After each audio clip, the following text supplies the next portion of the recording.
जय हिंद, जय भारत। नमस्कार दोस्तों, साथियों, मित्रों। आज का जो विषय है, चर्चा का विषय है, वह है क्लाइमेट चेंज, यानी कि global climate change. Global climate change, global warming, यानी कि जलवायु परिवर्तन। तो आज हम लोग चर्चा करेंगे जलवायु परिवर्तन जो हो रहा है उस विषय पर आज हम लोग चर्चा करने जा रहे हैं। तो आप जानते हैं कि है ना सो हमारे पूरे पूरे धरती पर कितना पॉल्यूशन प्रदूषण के कारण, ये है ना सो ग्लोबल वार्मिंग, ये सब के कारण है ना सो ये पूरा पृथ्वी का है ना सो टेम्परेचर है ना एकदम आगे हमारा जो धरती है उसका टेम्परेचर काफ़ी ज़्यादा हो रहा है। हर साल उसका टेम्परेचर में ग्लोबल वार्मिंग के कारण इसका टेम्परेचर में है ना सो बढ़ोतरी हो रहा है, हर साल लगातार हो रहा है। और है ना सो जब है ना सो अगर अध्ययन किया जाए तो जितना 5000 साल में जितना नहीं टेम्परेचर बढ़ा, उतना लगभग 40-50 साल में काफ़ी इसमें बढ़ोतरी महसूस की गई है। तो ये सब है ना 30-40-50 साल के अंदर में ही ये सब बहुत ज़्यादा सारा खतरा हो गया है। जो पृथ्वी का है ना सो टेम्परेचर भारत, ये जो है ना धरती है उसका टेम्परेचर काफ़ी बढ़ रहा है। तो ये सब पॉल्यूशन के कारण, ग्लोबल वार्मिंग, जो ग्लोबल क्लाइमेट चेंज, तो इस सब के कारण हुआ है। तो उसी पर आज हम लोग चर्चा करने जा रहे हैं। तो देखिए, ये है ना सो जब है ना सो ये जब ग्लोबल वार्मिंग होता है, ये क्लाइमेट चेंज होता है, टेम्परेचर बढ़ता है, तो उसका असर क्या होता है ग्लेशियर पर जो पहाड़ है उसके ऊपर जो ग्लेशियर ये सब है उस पर काफ़ी बुरा असर पड़ता है। और ये सब है ना सो पिघलने लगते हैं। ज़्यादा टेम्परेचर बढ़ने पर ये सब है ना सो पिघलने लगते हैं। और पिघलने का है ना सो असर ये होगा कि है ना सो ये जो सी लेवल है वो काफ़ी उसमें बढ़ोतरी हो जाती है। और फिर उसके बाद है ना सो जैसे टापू है या जो है ना सो कोस्टल एरिया, ये सब है, ये सब डूबने लगते हैं। तो आप जानते हैं कि ये जो ग्लेशियर ये सब तेज़ी से पिघल रहा है और है ना सो इससे है ना सो समुद्र का ये सी लेवल ये सब काफ़ी बढ़ रहा है। तो ऐसा अनुमान लगाया जा रहा है कि इसी तरह बढ़ता रहा, ग्लेशियर पर पिघलता रहा और है ना सो ये टेम्परेचर है ना धरती का आगे बढ़ता रहा, तो बांग्लादेश जैसा है ना देश है ना पूरा समुद्र में ही पानी में समा जाएगा। फिर मालदीव हुआ या जो भी टापू देश है, आइलैंड देश, ये सब जो न्यूजीलैंड है या काफ़ी ये सब क्या होगा कि है ना सब पानी में समा जाएगा। ये सब तो ये खतरा है। और फिर है ना ग्लोबल वार्मिंग के जलवायु परिवर्तन है, इसका खतरा ये भी है कि ग्लेशियर ये सब पिघलेगा तो धीरे धीरे क्या होगा कि नदी सब ये सब भी सूख जाएगा। जब नदी सूख जाएगा तो अनुमान लगाया जा रहा है कि आज से 25 साल के बाद यहाँ हमारा है ना सो गंगा नदी भी सूख जाएगी, क्या कि गंगा नदी भी ग्लेशियर से निकलती है। तो अभी देखिए उसका ग्लेशियर ना, गंगा का जो ग्लेशियर है वो काफ़ी पिघल चुका है। गोमुख जहाँ पे पहले से गंगा नदी बहती थी वो काफ़ी पीछे चल गया है। तो ये है ना सो गंगा का जो हिमालय का भी ग्लेशियर ये सब पिघल रहा है। और इसके कारण 20-25-30 साल के बाद कितनी भी नदी ये सब है, ये सब भी सूख जाएगी। तो लोग पिएगा क्या जब नदी नहीं रहेगी? तो है ना सब लोग पिएगा, खेती क्या करेगा, खाना क्या खाएगा, खेती कैसे होगा? तो ये सब काफ़ी खतरा है ना सो धीरे धीरे बढ़ते बढ़ते आज से 20-25-30 साल के बाद काफ़ी ये भयंकर है ना विस्फोटक स्थिति होने वाला है या हो जाएगा। तो आप है ना ऐसे नहीं, हिमालय का ग्लेशियर ही नहीं पिघल रहा है। आपको हम बता दें कि है ना सो ये है ना सो एल्प्स का, जैसे यूरोप में है ना न्यूजीलैंड, ये स्विट्जरलैंड हुआ या अमेरिका, हर जगह आप है ना अंटार्कटिका में पोलर ये सब आइस ये सब क्या है, सब है ना सो पिघल रहा है। तो इससे है ना सो सी लेवल काफ़ी राइज हो रहा है। तो काफ़ी चिंता का विषय है, इस पर काफ़ी ध्यान देने का विषय है। तो इस पर है ना सो काफ़ी सम्मेलन ये सब होता है, जेनेवा, इस सब में हर जगह है ना क्वेटो ये सब हर जगह में ये सब सम्मेलन तो हो रहा है। लेकिन इसमें कोई कमी नहीं महसूस हो रहा है, धीरे धीरे बढ़ ही रहा है। तो उसी के बारे में अभी फिर से एक रिपोर्ट आया है जो है ना सो पूरे वर्ल्ड में, पूरी दुनिया में वैज्ञानिकों ने एक शोध किया है जिस पर एक है ना रिपोर्ट प्रकाशित किया गया है। तो उसी के बारे में हम लोग चर्चा करने जा रहे हैं। ये जो ग्लेशियर ये सब पिघल रहा है तो ये है। तो देखिए, क्लाइमेट चेंज, ग्लोबल वार्मिंग, जलवायु परिवर्तन। तो देखिए अभी है ना जो रिपोर्ट क्या है, वैज्ञानिक सब है ना रिपोर्ट दिया है कि यूनिवर्सिटी ऑफ लीड्स। तो यूनिवर्सिटी ऑफ लीड्स का है, लंदन इंग्लैंड में है। इंग्लैंड में आप है ना लीड्स जानते होंगे, वहाँ इंग्लैंड में है। तो यूनिवर्सिटी ऑफ लीड्स की 2021 की एक रिपोर्ट में बताया गया था कि भारत में हिमालय के ग्लेशियर 10 गुना तेजी से पिघल रहे हैं। तो ये वैज्ञानिक ने शोध किया है। तो वैज्ञानिकों ने कहा, यूरोप के यूनिवर्सिटी ऑफ लीड्स के वैज्ञानिकों ने शोध किया है हिमालय के ग्लेशियर के ऊपर। हिमालय का जो ग्लेशियर है उसी पर शोध किया है। तो उसमें बताया गया है कि भारत में हिमालय के ग्लेशियर 10 गुना तेजी से पिघल रहे हैं। वर्ष 2000 के बाद ये रफ्तार तेज हुई है और है ना पिघल तो रहे हैं। वर्ष 2000 के बाद और भी काफी तेजी से पिघल रहे हैं। वर्ष 2000 के बाद ये रफ्तार तेज हुई है। शोध में दावा किया गया था कि दुनिया के दूसरे ग्लेशियरों की तुलना में हिमालय के ग्लेशियर ज्यादा तेजी से पिघल रहे हैं। यानी कि पूरे दुनिया में जो है ना सो ग्लेशियर ये सब का जो पिघलने का रफ्तार है, उससे हिमालय का जो ग्लेशियर है उस यानी कि पूरे दुनिया में जिस रफ्तार से है ना सो ग्लेशियर ये सब पिघल रहा है, उसके मुकाबले में हमारा भारत का जो हिमालय का जो ग्लेशियर है वो उससे भी काफ़ी तेजी से पिघल रहा है। यानी कि 10 गुना तेजी से हिमालय के ग्लेशियर पिघल रहा है। तो इससे क्या होगा कि गंगा नदी है ना सो पूरा है ना सो, अभी तो देख रहे हैं कि कितना है ना सो इस पर चर्चा हो रहा है कि है ना सो गंगा नदी काफ़ी है ना, पटना में देखिए तो गंगा नदी काफ़ी पीछे चली गई है। जहाँ पर पहले मौजूद उसका धारा था वो काफ़ी है ना पीछे चला गया है। उसी तरह कानपुर में, बनारस में, तो हर जगह यही हाल है। तो ये है ना सो गंगा नदी में है ना बहुत सारा नदी है जिसमें बीच में टापू बन गया है, गाद भर गया है और काफ़ी पहले के मुकाबले में उतनी अच्छी नहीं रही। अब गंगा में उतना अच्छा डॉल्फिन ये सब भी नहीं मिलता है। तो इसी से आपको पता चल रहा है कि धीरे धीरे क्या होगा कि एक दिन ये गंगा नदी भी काफ़ी सूख जाएगी। बहुत सारी छोटी छोटी नदी अभी सूख गई।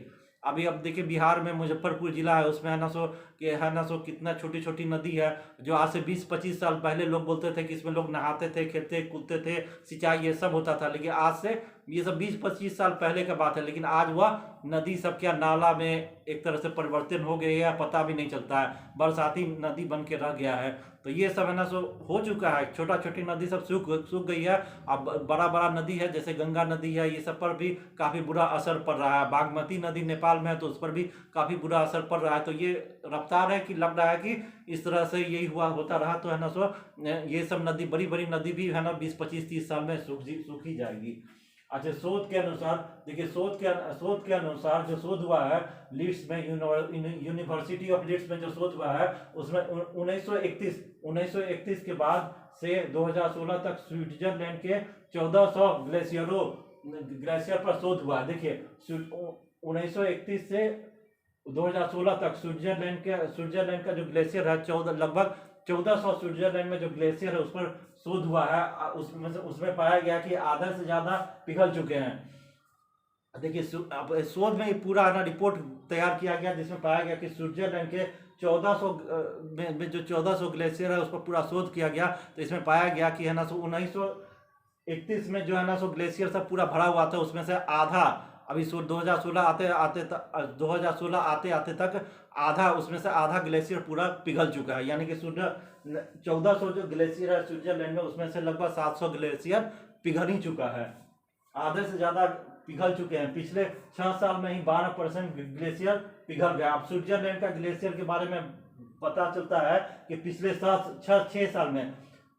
6 साल में ही 12% ग्लेशियर पिघल चुके हैं। ग्लेशियर का पिघलना तेजी से बढ़ रहा है। यह सब जलवायु परिवर्तन की वजह से हो रहा है। पॉल्यूशन, इतना प्रदूषण हो गया, जलवायु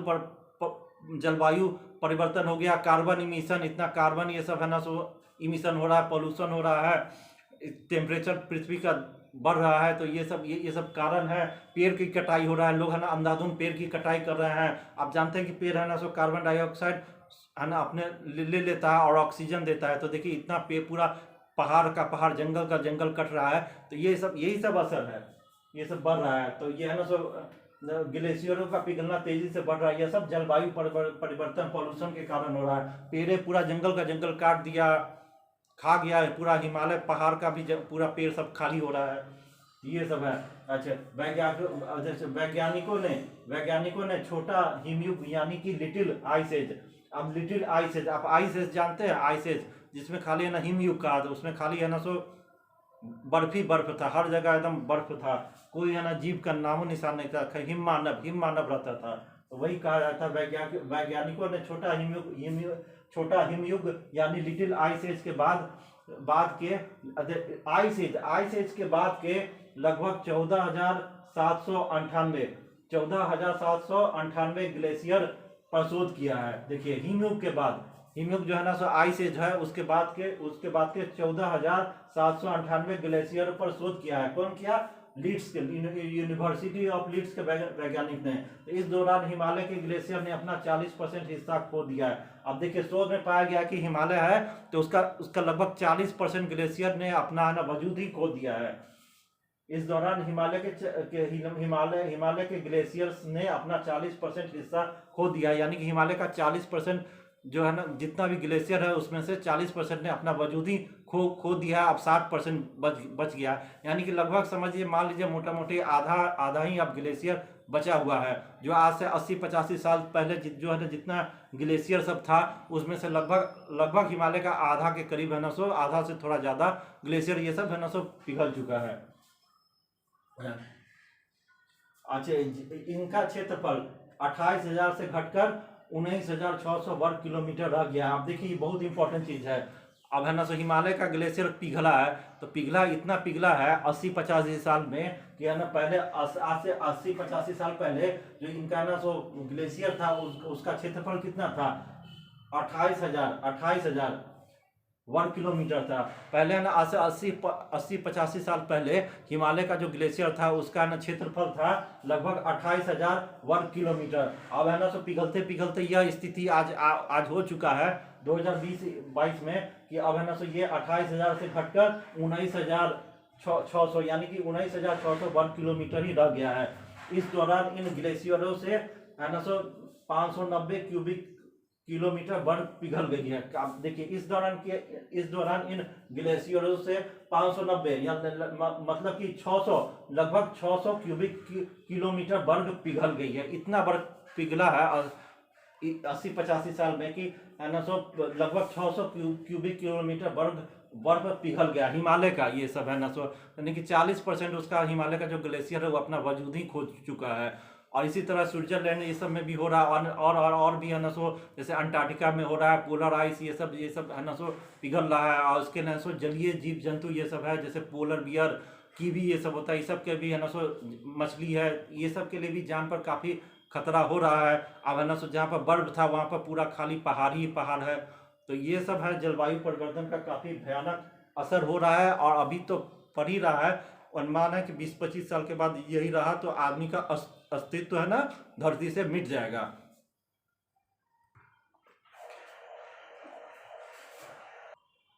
अब देखिए इससे क्या समस्या उत्पन्न होगी अगर ग्लेशियर ये सब पूरा पिघलने लगेगा, बचेगा ही नहीं।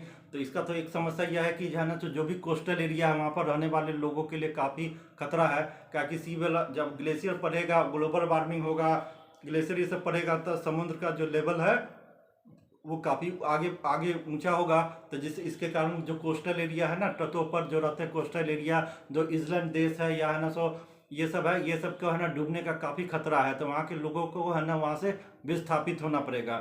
तो जैसे बांग्लादेश है, आपको है ये, फिर है ना श्रीलंका है, फिर है ना सो मालदीव है, छोटा छोटा अंडमान निकोबार, ये सब क्या, ये सब है ना सो टापू है ना, ये सब है ना सो पानी में समा जाएगा। सी लेवल अगर आगे बढ़ा तो ये खतरा तो है ही। और उसके बाद सबसे दूसरा खतरा है कि नदी का स्रोत ही, जब ग्लेशियर नहीं रहेगा तो नदी कैसे रहेगी? क्योंकि नदी में जो पानी आता है वो ग्लेशियर से ही आता है। जब ग्लेशियर नहीं रहेगा तो नदी का तो कोई अस्तित्व ही नहीं रहेगा।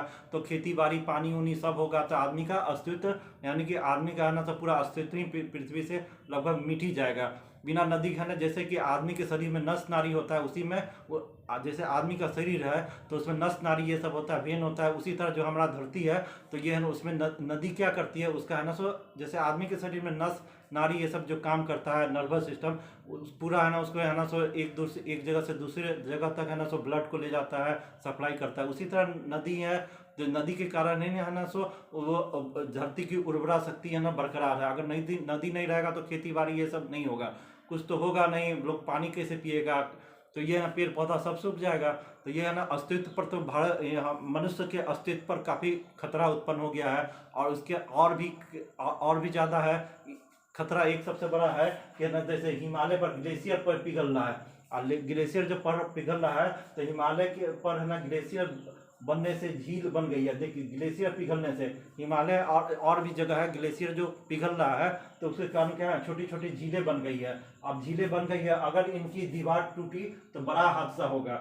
यानी कि जब ग्लेशियर ये सब पर पिघलता है तो पिघलने से क्या होता है, वहाँ पर छोटी छोटी छोटी बड़ी अनेक टाइप की झील बन गई है। और झील में अगर है ना सो अगर झील की अगर दीवार अगर टूट गई तो एक बार इतना जोर से पानी आएगा कि है ना सो बहुत बड़ा हादसा हो सकता है। जैसे केदारनाथ में आप जानते हैं कितना बड़ा हादसा हुआ था। तो ये क्या है, लगभग अनुमान यह है कि झीली था जो टूट गया, जो एक बैग इतना पानी आया कि पूरा उत्तराखंड में केदारनाथ जो हादसा हुआ था, ऐसा ही हादसा हो सकता है। जब झील बन गई है एक बैग, इसमें पानी का दबाव आएगा, उस झील का दीवार टूट जाएगा तो एक बैग इतना पानी आएगा कि वहाँ का पूरा है ना सो लगभग एक है ना सो स्टेट ही है ना पूरा को तबाह बर्बाद कर देगा, जो कि उत्तराखंड में हुआ था। तो है ना केदारनाथ जो है ना, तो ऐसा ही है ना सो केस आएगा। तो ये भी बहुत ही खतरा वाला विषय है। तो इसीलिए हम लोग को इस पर काफ़ी कंसर्न करने का ज़रूरत है।